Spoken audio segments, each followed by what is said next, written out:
हम लोग आज पढ़ेंगे परिनालिका के बारे में। जो परिनालिका की कहानी क्या होता है, विद्युत चुंबकीय यानी कि क्षेत्र जो है अपनी ओर खींचता है कोई चीज को। तो चलिए हम लोग जानते हैं यहाँ पे परिनालिका। जब परिनालिका के बारे में जानेंगे क्या है परिनालिका।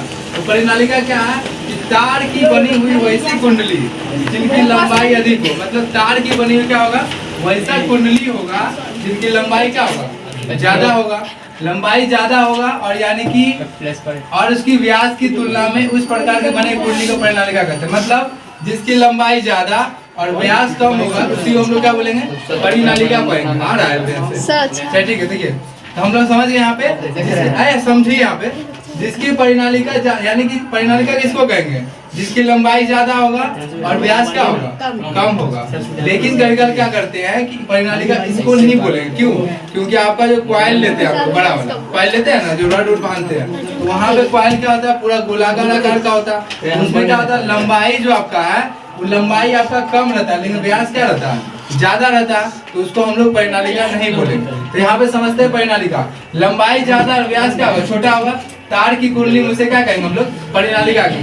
तो परिनालिका मतलब समझते हैं ना। देखिए परिनालिका मतलब हो गया कि लंबाई ज्यादा होगा और व्यास क्या होगा, छोटा होगा। अब वैसा नहीं होगा जो परिनाली से गुजरेगा। हमारा लिपस्टिक पोत लिया, चल गया। अब लिपस्टिक पोत लीजिए, अब 2 बार पोत लिया, ज्यादा आकर्षण है ना। 3 बार पर लड़का लोग हैंग कर रहा तो जब भी तार में करंट प्रभावित करेंगे, इसका मतलब जब भी तार में क्या करेंगे हम लोग, करंट प्रभावित करेंगे। तो जैसे तार में करंट प्रभावित किया, चुंबकीय क्षेत्र क्या होगा, उत्पन्न होगा। इसका मतलब मान लेते हैं कि कोई आप पोतले जा रहा, अब ढेरी पोत लिया, अब वो हैंग करे, अब तेज करेगा जाएगा, लड़का लोग देख रहा है है ना, तो उस टाइम होता है। तो ज्यादा यानी कि कर लेता है। इसका मतलब क्या हो गया कि जितना अधिक फेरा होगा, मतलब जितना अधिक लिपस्टिक लगाएगा, इसका मतलब उतना अधिक आकर्षण होगा। इसका मतलब क्या होगा, उतना अधिक आकर्षण। यहाँ समझते हुए तो जब तार में करंट प्रवाहित किया, चुंबकीय क्षेत्र उत्पन्न होगा। इसका मतलब जितना अधिक फेरा होगा उसमें करंट उतना ही ज्यादा प्रभावित होगा। समझ आ गया, करंट उतना ही ज्यादा क्या होगा, प्रभावित होगा। उतना ही अधिक करंट प्रभावित होगा। ठीक है, अब देखते आगे। अंदरूनी भाग में चुंबकीय क्षेत्र का मान सबसे अधिक होता है। इसमें जो है ना, ये आपका क्या परिनालिका, इसमें जो आपका जब करंट प्रभावित करेंगे तो अंदरूनी क्षेत्र में क्या होगा, अंदरूनी क्षेत्र में यानी कि सबसे ज्यादा आपका क्या होगा, यानी कि करंट प्रभावित होगा। ठीक ना, अंदरूनी भाग में चुंबकीय क्षेत्र का मान सबसे अधिक होता है। चुंबकीय क्षेत्र का मतलब जब इसमें करंट प्रभावित करेंगे तो अंदरूनी भाग ज्यादा चुंबकीय क्षेत्र, मतलब चुंबक की तरफ अपनी आकर्षण करेगा। ठीक है, अब देखते हैं आगे।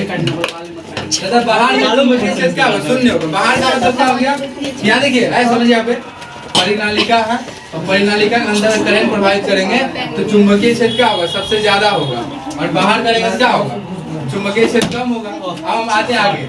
चुंबकीय क्षेत्र का मान उसके फेरों पर डिपेंड करता है। जितना अधिक फेरा होगा उतना अधिक क्या होगा, जितना अधिक फेरा होगा उतना अधिक चुंबकीय क्षेत्र का जो मान होगा, मतलब चुंबक कोई भी चीज को अपने आकर्षित जो करता है। ठीक ना, अरे छोड़ो ना, उतना 2 मिनट के लिए तुम ऐसे कर रहा है। क्षेत्र का मान उसके फेरों पर डिपेंड करता है। मतलब जितना अधिक फेरा होगा चुंबकीय क्षेत्र उतना ही ज्यादा आपका होगा। ठीक है, अब जितना अधिक फेरा मतलब नहीं हुआ कि अब 7 फेरा नहीं ले लेना, जितना अधिक फेरा होगा उतना अधिक है। जितना अधिक फेरा मारेगा उतना ही क्या अधिक पड़ेगा। इसका मतलब जितना अधिक फेरा हम देंगे उतना ही ज्यादा आपका चुंबकीय क्षेत्र उत्पन्न होगा। और चुंबकीय क्षेत्र कहाँ पे सबसे ज्यादा उत्पन्न होगा, बीच में। अब आते हैं विद्युत तथा चुंबक के बीच एकीकरण। तो विद्युत और चुंबक के बीच एकीकरण का मतलब हो गया कि विद्युत से हम लोग चुंबक निकाल सकते हैं। मतलब जो करंट धारा प्रवाहित करते हैं, यहाँ पे क्या होगा, चुंबक प्रवाहित होगा। चलिए आप बोले तो बोले परिनालिका में सबसे ज्यादा मान कहाँ पे होगा, बीच में। ठीक है, चलिए देखिए आप यहाँ पे देखते हैं विद्युत और चुंबक के बीच एकीकरण का मतलब हो गया कि विद्युत से हम चुंबक निकाल सकते हैं और चुंबक से हम विद्युत भी प्राप्त कर सकते हैं। तो विद्युत से चुंबक कैसे प्राप्त करेंगे, अब मान लेते हैं यहाँ पे देखिए, हम ऐसे उदाहरण ले लिए। मान लेते हैं कोई लड़की का लड़का फगुनवा ले लेते हैं, इधर का फगुनिया ले लेते हैं ना। आप मान लो फगुनिया पसंद है ना, ये मतलब ऐसे नहीं बता आप, इसको ज्यादा ही है ना। तब फगुनिया पसंद आ गया, फगुनवा क्या हो गया,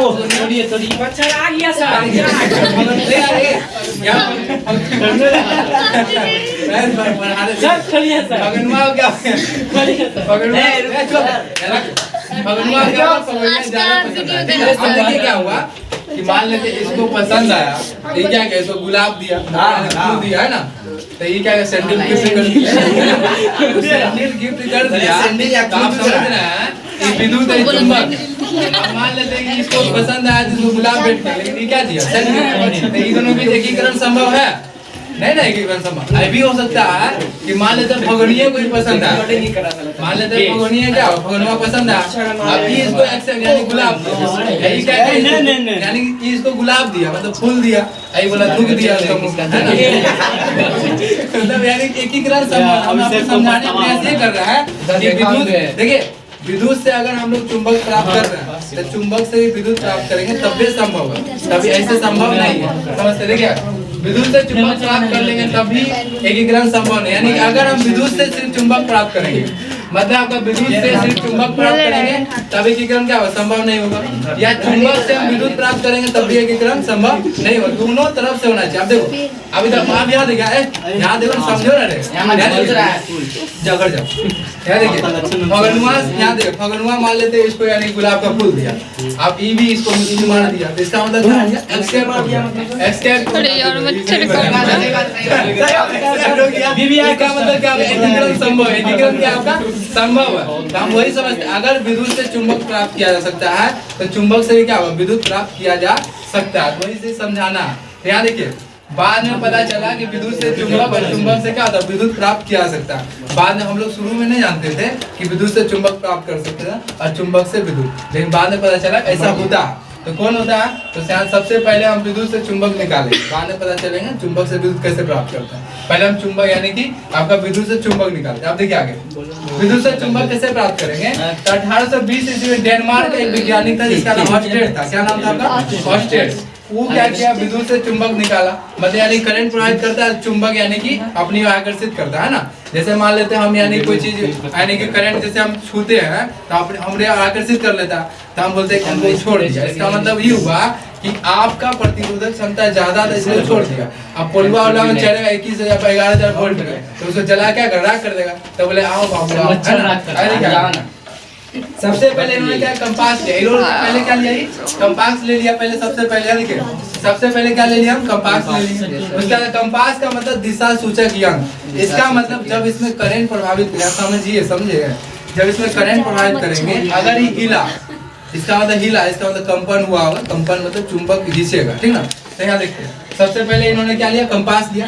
कंपास का मतलब क्या होता है, दिशा सूचक यंत्र। अब दिशा सूचक यंत्र में एक चुंबकीय सुई होती है। दिशा सूचक यंत्र क्या होगा, हम ले लिए एक चुंबकीय सुई ले लिए, ठीक ना।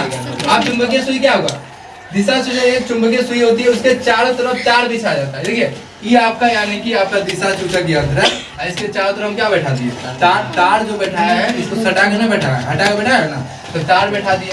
तो तार यहाँ बैठा दिए, उसके बाद तार को एक बैटरी से जोड़ा था। तार को हम किससे जोड़ दिया, बैटरी से। और बोला गया फिर आगे जाके बैटरी में एक स्विच जोड़ दिया। तो बैटरी में क्या जोड़ दिया, स्विच जोड़ दिया, स्विच जोड़ रहे हैं। अब बोला गया आगे जाके जब स्विच को दबाते हैं, जैसे स्विच को हम दबाएंगे, जब स्विच को दबाया जाता है देखा जाता है सुई में विक्षेप होता है। सुई में क्या हो गया, विक्षेप हुआ। जैसे में इसमें दबाया तो सुई में क्या हो गया, विक्षेप। इसका मतलब यानी कि विक्षेप का मतलब होता है कि कांपना, समझे। विक्षेप का मतलब क्या होता है, कांपना, ठीक ना। तो सुई में विक्षेप होता है, सुई क्या हो गया, हिलने लगा, ठीक ना। आगे देखिए जब यहाँ से करंट मतलब यानी कि बोला गया जैसे यहाँ से देखिए करंट यहीं से प्रवाहित होगा कि स्विच यहीं से, जब यहाँ से करंट प्रभावित किया जाता है अगल बगल क्षेत्र में आकर्षण पैदा होता है। जैसे यहाँ करंट से प्रभावित करेंगे अगल बगल क्षेत्र में क्या होगा, आकर्षण पैदा होगा। अब तुम सड़ जाना वहाँ पे, है ना। तो यहाँ आकर्षण पैदा होता है यानी खिंचाव पैदा होता है। क्या होता है, अपनी ओर क्या करता है, खींचता है।